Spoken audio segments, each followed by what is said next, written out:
What's going on, collectors? Welcome into Ross Loves Cards. Today, I'm going to share with you all a new binder project. As you've seen from the thumbnail, this is the Ross Hates the Hall of Fame binder. A few weeks back, okay, maybe it's a couple months back, I was on an episode of The Bullpen. Joe Redneck Collector had me on. Maybe it was the first show of it, but we was doing that, and he asked the question. He said, "What players do you collect?"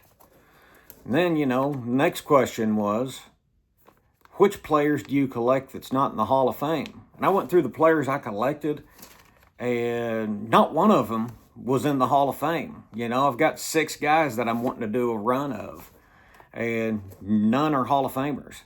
And somebody said in the comments down there and said Ross had to change his name to his channel to Ross Hates the Hall of Fame. So that's how I got the idea for this binder. Do I hate the Hall of Fame? No, but I love non-Hall of Famers. So I wanted to make a binder of 24 cards.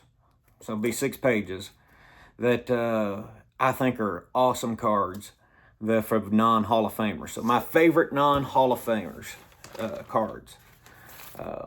I currently have, I think I've got 9 cards in here, and I've got the full list of who I'm going to add. But I'll just share with you all what I have so far. First card I come to is a 1950 Preacher Row. I'm sure if you've watched this before, you know I'm a huge fan of Preacher Row. One of my top guys that I collect, one of the top 2, him and Erskine. But, I just love the looks of this card, I like the locker room. You can actually see the locker with the push-out window up there. I just think that's a great looking card. So I've got a Preacher Row in here. Now, I have a 1951 Bowman Bob Swift. This right here, I love catcher cards, but I don't see how people can sleep on this beautiful card. I mean, just look at it. Absolutely awesome. One of my favorite cards, the looks of it. But Bob Swift, probably most famously seen was when they was playing, I believe it was, I think it was the Browns. But anyways, they was playing a Mike Veeck. Is it Mike or Bill? They was playing Mr. Veeck, and he hired a batter that was 3 foot 7 inches. And Bob Swift, playing for the Detroit Tigers, got a picture of him catching, and he's kneeled down on his knees trying to catch, and of course the guy got walked. But something that he's known for. But other than that, just having an awesome looking card.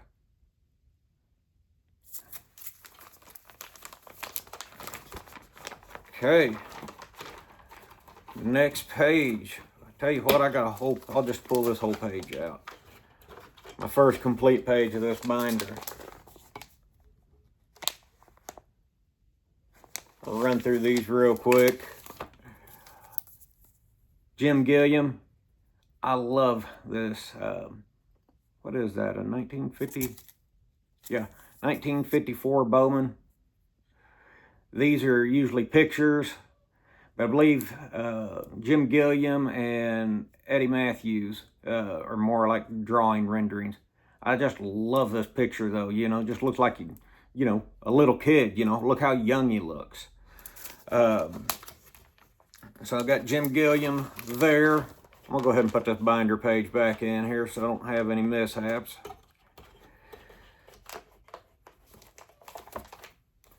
Okay. Also, I've got a 1953 Topps Clem Labine, or Labine. Something neat about this, I didn't know it until watching Tony Talks Cards. He mentioned that there's 3 cards, I believe, in this 53 set that have Topps in the background, like an ad for Topps gum. So I thought that was kind of cool. But before I even knew that, I just love the look of this card. You know, the colors is just a good looking card. Also have one of my favorite cards, 1954 Topps Bob Buell. This is his rookie card. You know, that orange on the background here is just so bright. I love the Indian head logo. Of course, you got the patch there. But, you know, he just got that serious look to him, like he's fixing to throw one past you. Or maybe at you, who knows. But, love that card. Also, that same page, I've got 1957 Ken Boyer. I love this pose, you know, up close to him. I love the red and white printing at the bottom. On these 57s, I really care about what color the letters are at the bottom. Like how it's got the red mixed in with white, and you can see the red rails back there in the background for the stadium. That's just an awesome looking card, I think. And you can see, none of these guys are Hall of Famers. Some of them should be, but still awesome cards. And then, one of my favorite cards, 1959 Carl Erskine Last Playing Days card. My mother and father-in-law got this card for me for my birthday this past year. And I tell you what, I love how centered it is. I love how bright that pink is on it. And not only do I have a Carl Erskine, I have a Vada Pinson, 1959. I tell you what, I just love the black circle around these. It's just a good looking card, a Vada Pinson. One of my favorite cards of his. And finally, I have a 1971 Thurman Munson.